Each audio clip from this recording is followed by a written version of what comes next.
Hi friends, Steve Pagac here.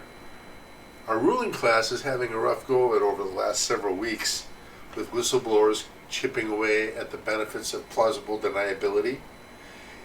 Here's a great scene between Austin Powers and a prison clerk, demonstrating what happens when plausible deniability becomes unplausible. Danger Powers' personal effects. Actually, my name is Austin Powers. It says your name, Danger Powers. No. Danger's my middle name. Okay, Austin Danger Powers.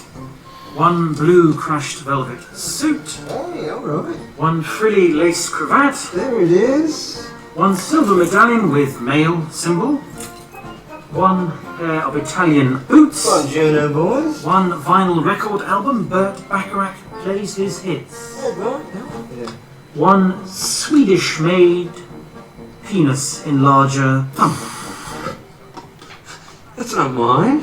One credit card receipt for Swedish-made penis enlarger, signed by Austin Powers. I'm telling you, baby, that's not mine. One warranty card for Swedish-made penis enlarger pump, filled out by Austin Powers. I don't even know what this is. This sort of thing ain't my bag, baby. One book, Swedish-made penis enlarger pumps and me. This sort of thing is my bag, baby, by Austin Powers. Just sign the form. Okay, don't get heavy, man. I'll sign him just to get things moving, you know.